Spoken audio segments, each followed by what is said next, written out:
Hey everyone, we're here at the Indigo at the O2. It's the CMA Songwriters Series tonight. I'm joined by Mr. Travis Denning. How you doing, sir? Good to be here. Good to see you. It is good to see you as well. Welcome to the UK. Thank you. It's very exciting to get here. Got my flight out of the way and all that. Not jet lagged anymore. It's perfect. I like it. You're doing a bit of touristy stuff, weren't you? Yes, we drank beer, ate fish and chips. I had a steak pie, and we walked around Parliament, so we did it all. Doing it the proper English way. Absolutely, I like it. Man. And you've been everywhere recently because I saw you did Luke's Crash My Player not too long ago. So tell us what that was like, because I would love to get over there one day for that. I'm like full Mr. International so far this year. Yeah, no, it's been great. Man, that was so much fun. I mean, Luke has always been a great guy to me and a good buddy. And man, it's Mexico in the middle of January. You can't ask for much better weather and all that. And man, we had a blast.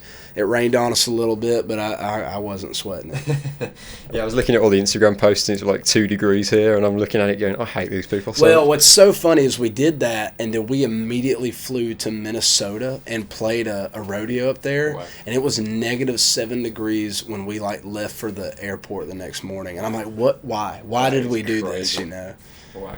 But in terms of music, if you wouldn't mind, for anybody who's not too familiar with you and your background, can you give us a little bit of an introduction to the world of Travis Denning? Yeah, totally. So I was born and raised in Middle Georgia.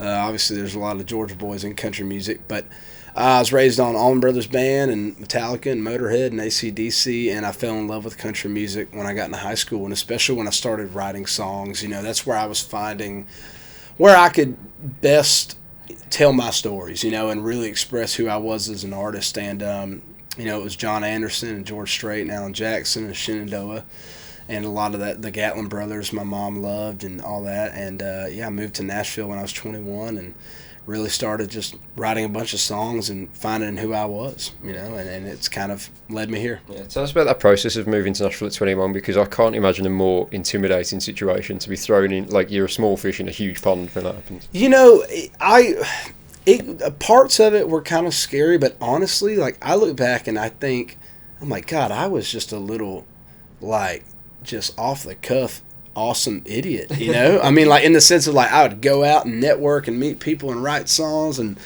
you know, drink on a Tuesday and be like, I got this guy's phone number. And it was like it was more so, instead of like little fish big pond, it felt more like I can literally make anything happen if I try. And it was a little more motivating than it was kind of scary, and confrontational, I guess is the way. But like, just like the whole world was right there at your hands, and it felt awesome. I kind of miss those days sometimes, you know.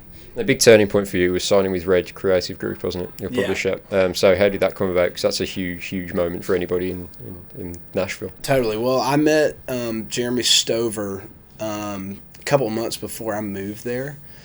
And I was writing with a guy he was working with, and then me and him wrote a couple songs. And I think he really saw the fact that I was just actually really working, and I had a work ethic, and I was up there to try and have success. And I think that was his initial thing he grabbed on.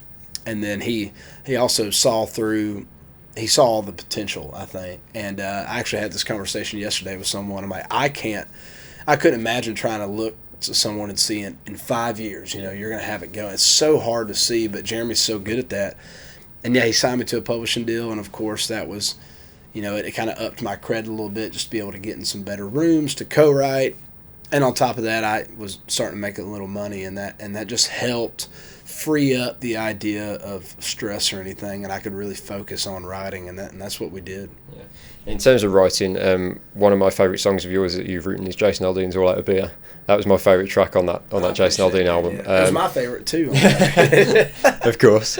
And you actually wrote that one before you got to Nashville, didn't you? So that song went on quite a journey, didn't it? Yeah, I did. I wrote that song in October of 2013, which was like 3 months before I moved up to Nashville.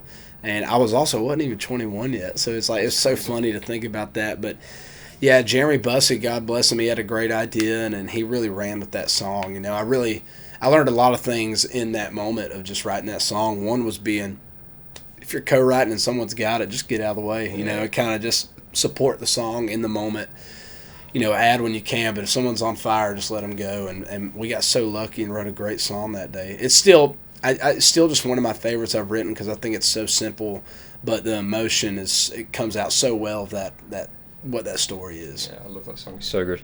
And in terms of your own artistry, the big platform for you was David Ashley Parker. Obviously, that's a real turning point for you in your career. So tell us about how that song came together and why it felt right for the single. Well, ultimately from the songwriting side, I mean, it was a 100% true story. It's the real name that was on my fake ID. But when I was like 19 years old and I was like using it, I was playing all these shows in Georgia and these little bars and these little country clubs and all that. And I'll never forget one day talking to my guitar player and just saying, I want to write a song like a freaking anthem called David Ashley Parker, and it'd be about like the ID. But I was also like just getting my feet wet in songwriting and was not writing great songs. And a part of me was like, I don't want to mess it up, so I just kind of like forgot about it. And dude, I got in the writer's room with Jesse Alexander and John Randall in August of 2016, and I have no idea why. It was truly a gift from God. He said, bring that idea up. And I just threw it out there on the table, and John Randall looked at me and he was like, that can be huge. Yeah.